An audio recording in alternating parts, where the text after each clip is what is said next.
Hey everybody, Skinny K here, and I wanted to do the last John Carpenter review.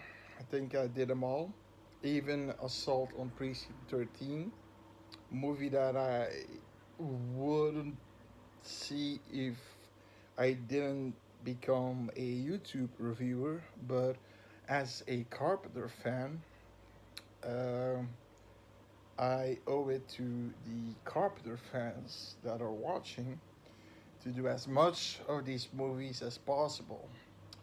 Assault on They Live is also not one of my favorites. And then, of course, you've got the Elvis movie of Kurt Russell. That's something I'll never see. But the last one, 1994, In the Mouth of Madness, gets a 7.1, gets a 7.5 for me. It's first of all, you've got Sam Neill as John Trent. Year later, he did Jurassic Park, right? Jürgen Prochnow, who plays Sutter Kane, basically another Stephen King. He's like Stephen King. He makes mostly horror novels. Julie Carmen Stiles, who works for the distribution of these the distribution center of these books, and they publish it. A publisher, basically. Her boss is no other than Charlton Heston as Mr. Harlow. You've got David Warner. You may also know from also Twin Peaks. He's also in I think X Men. He's in a lot of movies. In a lot of movies, you'll see it when you see him. He plays Dr. Wen, a psychiatrist, and then Peter Jason again for a very small role as Mr. Paul, and that's how the movie starts. But the movie starts basically with publishing all these books in the mouth of madness that the missing Sutter Kane just wrote. Now, John Carpenter wanted Enter Sandman to as the beginning song of the movie. Of course, do copyright infringement. He couldn't, and he made because John Carpenter is not only good in making movies, but in making songs. So he kind of made a almost identical, but not almost. So they couldn't do jack shit to him. Well, apparently, the newest version, if you get the newest one on DVD, it does have due to okay, no problem. We know you, John. Use your song "Enter Sandman" as the first song of the movie. A very bombastic song, right? Um, Now Sam Neill plays an insurance investigator, and the movie starts off with Sam Neill as John Trent, with Mr. Paul. Now Mr. Paul, and I liked the way he was doing that. He just put off the air conditioner, put on the heater. The guy was sweating. Mr. Paul was sweating like a pig. He was. They think he committed fraud, and then he starts to smoke a cigarette. Sam Neill, John Trent, and I think we have a little pickle here, because here, see this? I said, that's my wife with the with a new fur coat. Oh, okay. Do you see this picture? Uh, that's your side piece. I know, I understand, but it's the same. It's the same wardrobe, and the same wardrobe that somebody put on fire. So he's got you. He's got them Dead to Rights, I like John Trent. He's like somebody, he doesn't give a shit what people think of him, and he loves fucking people over. That's basically his job a little bit. You know, investigating the ones who commit fraud, try to take some bling bling that shouldn't be yours, and I don't know, it's his job. And then, of course, he gets a call from the publisher, Hourglow, to find Sutter Kane. They can't find him anymore. And John Trent's like, this is a stunt. This is a stunt to sell his books. Okay, he's just that. He's not hiding anywhere. He's not this and that anywhere. He'll come back.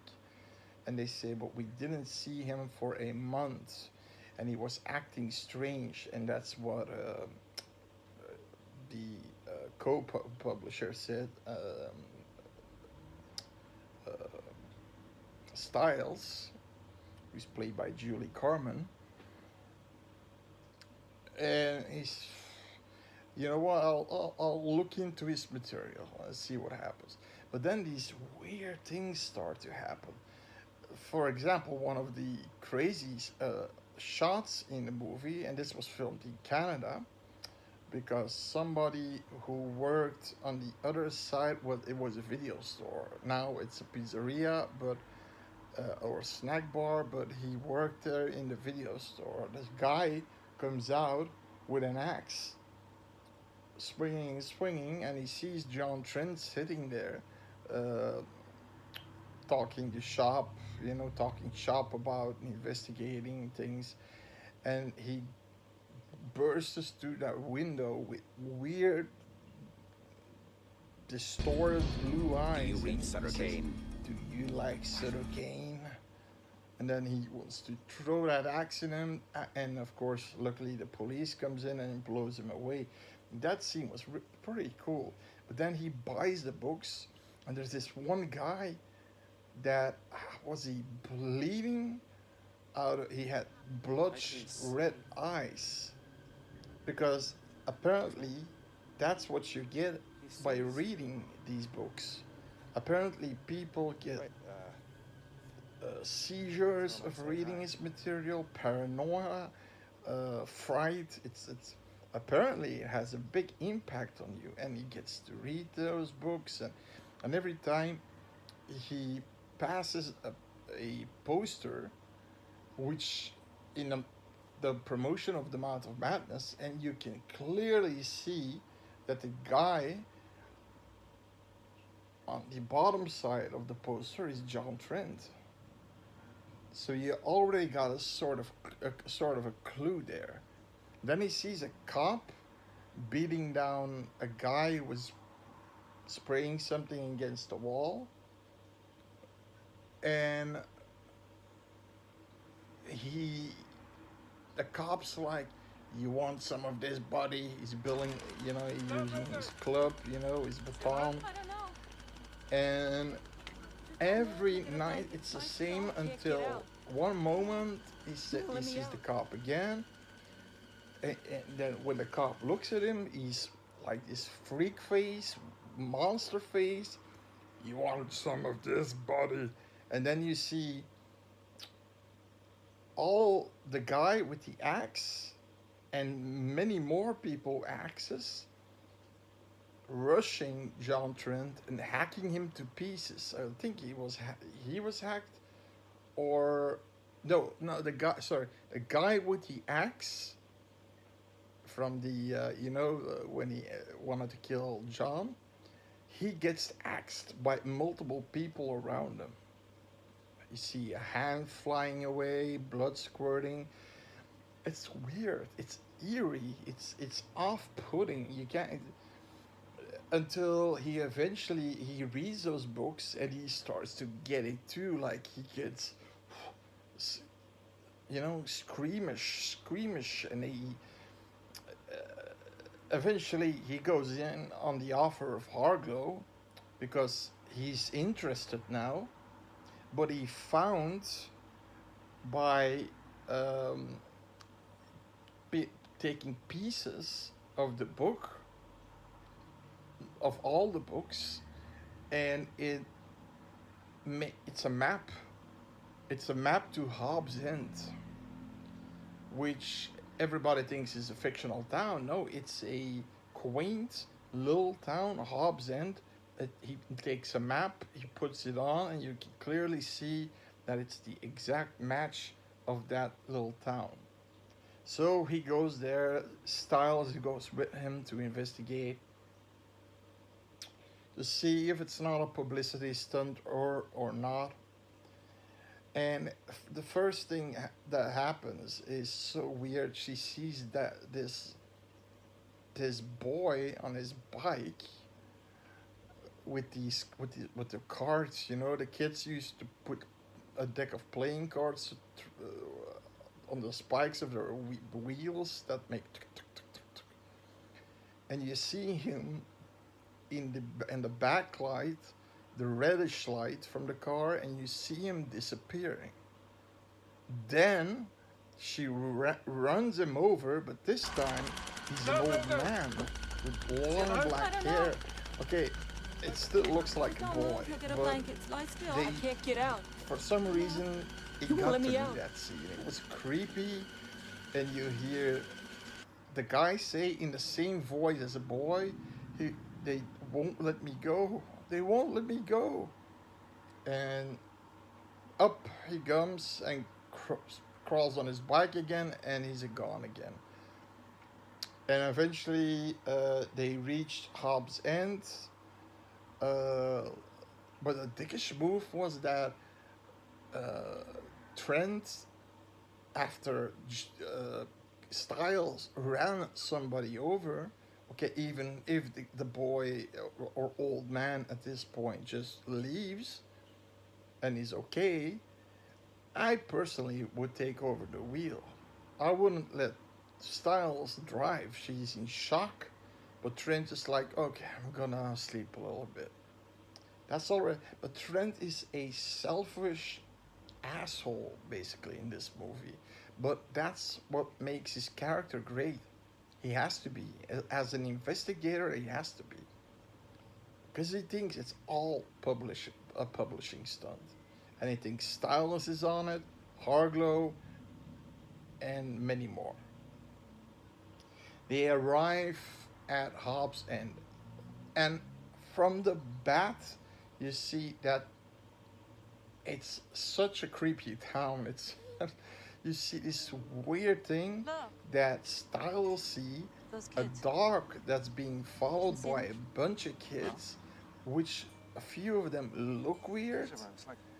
And when she says, Trent, do you see those kids? No. And they disappear. And then you see an axe with blood on in a tree stump. So something is wrong. There's nowhere in town. They go to the local hotel. You have this old lady helping them. And there is a picture behind them with a couple that is looking towards you. But then she looks again, the picture changes again into two of these weird ass monsters. I mean, a lot of crazy shit is happening. And then when Trent and Styles get to the room, Styles says, that woman hacked her husband in 100 pieces with an axe. And Trent's like, you mean that old sweet lady kills her husband with a goddamn axe and chops him in 1,000 little pieces? Yes. You are you're trying to fool me, Styles. Look. Normally, I read the books, so normally out of this window you would see this church with a like this onion head point, on the top of it, a black onion head. And she says, yes, but it wasn't in this window. No, this window showed a barn. That window is the one where the church, you can see the church. And she sees the church, and I'll be damned, he says.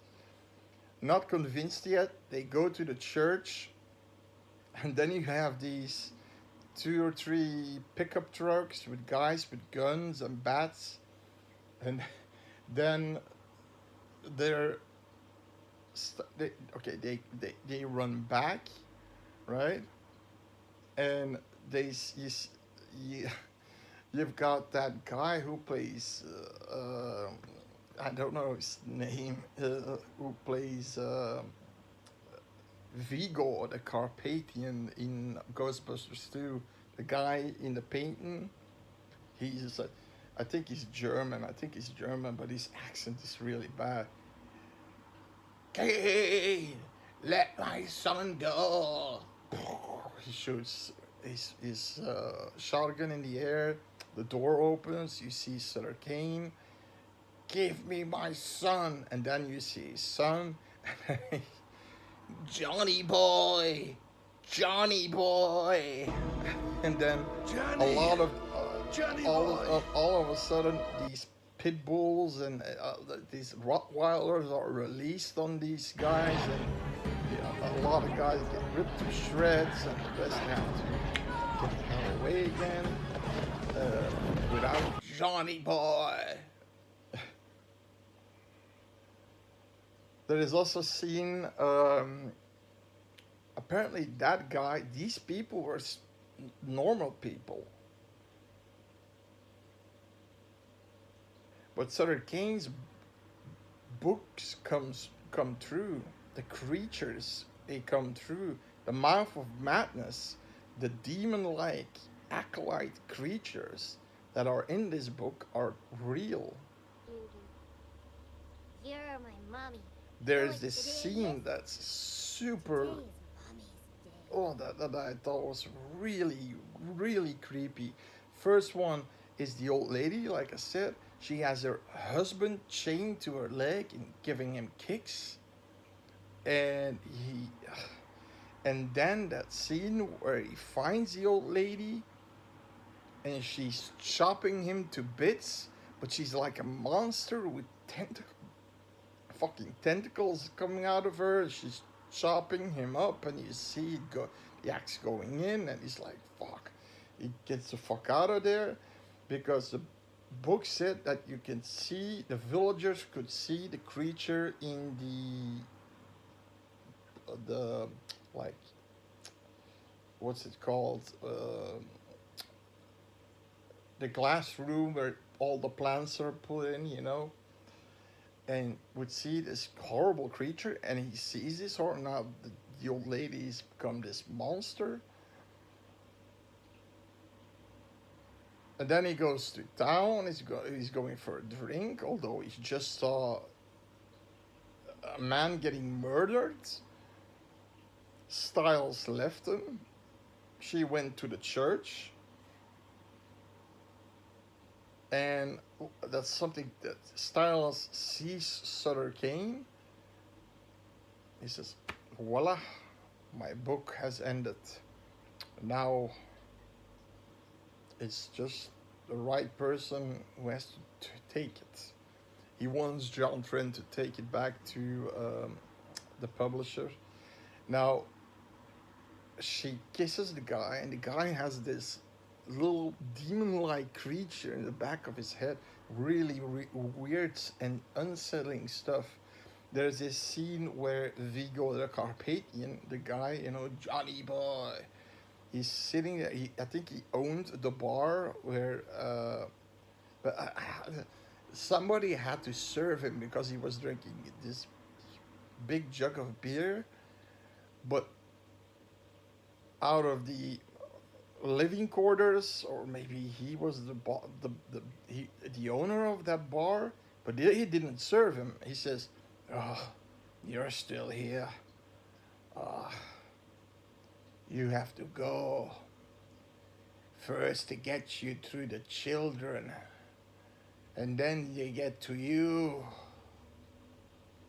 And he says, this is bollocks, this is bullshit, this is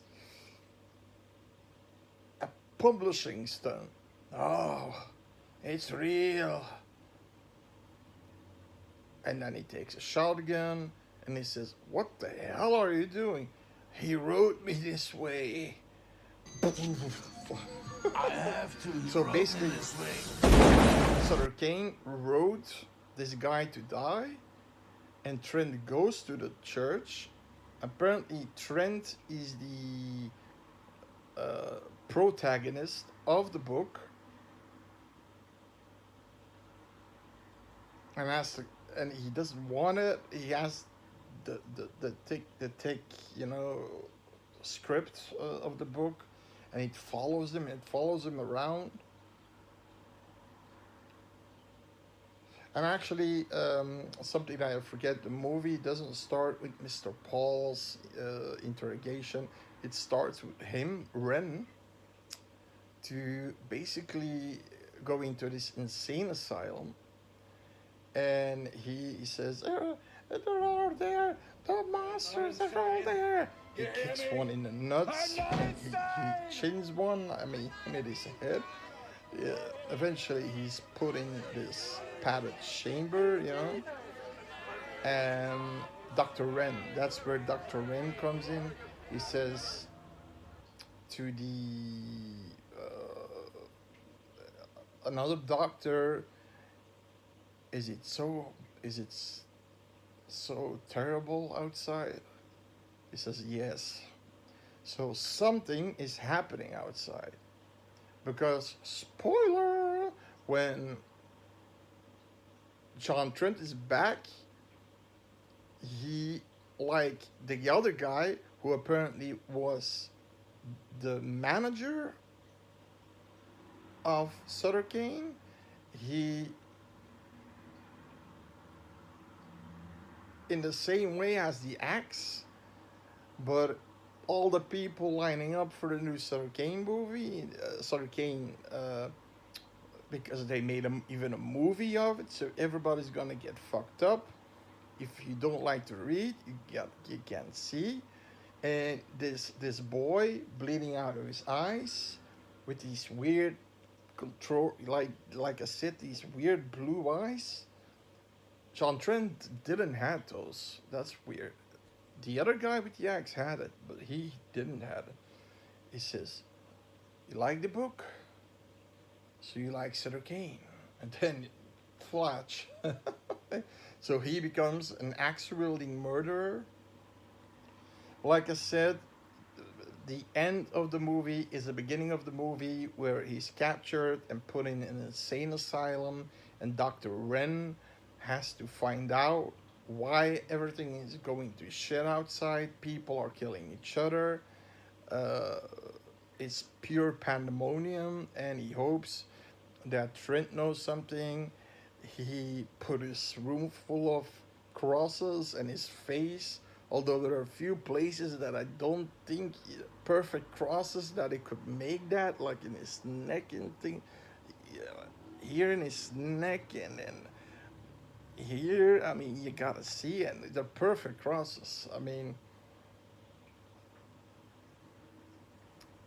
And then eventually what happens is that something happens in the insane asylum. You hear monsters. You see this bloody hand with giant nails opening the door for John Trent. He goes out. He sees blood everywhere. He sees fires on the street. You hear someone on a radio saying, stay inside. Try to weapon yourself. Stay inside. And he goes to see the movie, and he's laughing his ass off because he gone crazy because he sees himself in the movie. Because Stylus was apparently a figment of his imagination, because Harlow, the publisher, said, I never sent you with a woman named Styles. I sent you alone. and we don't have anybody who is called Styles working here. So there you also fucking around. I mean, yeah, it's um, apparently the insane asylum. It's in Canada. Now it's weird when you film in that part of the region. You have to put that in that and say that building that in this movie plays an insane asylum. In another movie, it's in multiple movies. The exact same building, but for some reason, the Canadian authorities that own that piece of that city where that thing is, they want it to be in a movie, and it looks impressive. It can be a jail, an insane asylum, a hospital. It can be all. It's like this white building. What it really is a water compressing building, and on the other side of the building there is a waterfall. So now, what are my likes? John Trent, I love him. He's just, even till the bitter end, he didn't believe until he saw demons coming out of a portal in that church, and he had to run for his life. I liked the eeriness, off-puttingness, the creepiness, and used at some point one of those children that's running after the dog looks like super fucked up, sharp teeth, blue green eyes, and like a bite out of her chin, and she says, "You're our mommy now," or something. It's so creepy. It's it's it's not a story that whoa whoa shoo whoa, like the thing where a lot of things are happening. This one is more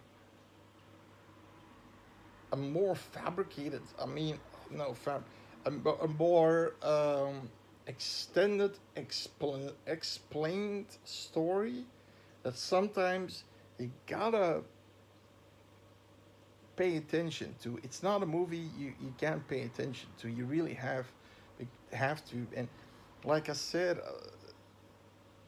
everything unravels at the end, and it does make sense at the end. It really does. Now,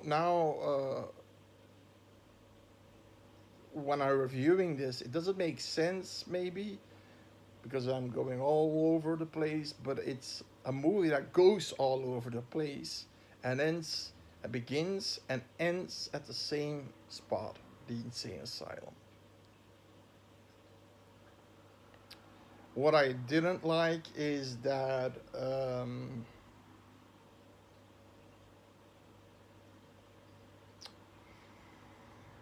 there's not a lot that I didn't like. The only thing that I do not understand is, okay, John Trent was a fictional protagonist in that book, but then John Trent goes to see a movie with him, the exact same things that he did. It's like somebody was just filming him, and an entire studio is behind him, and that's something I just did not understand. So what happens with John Trent if the movie is over? Does he cease to exist? I mean, right? It's so that's a little bit of a question mark there that I didn't understand. But for the most part, this movie was great. So subscribe, it's free. Let's have some more horror fun. See you later.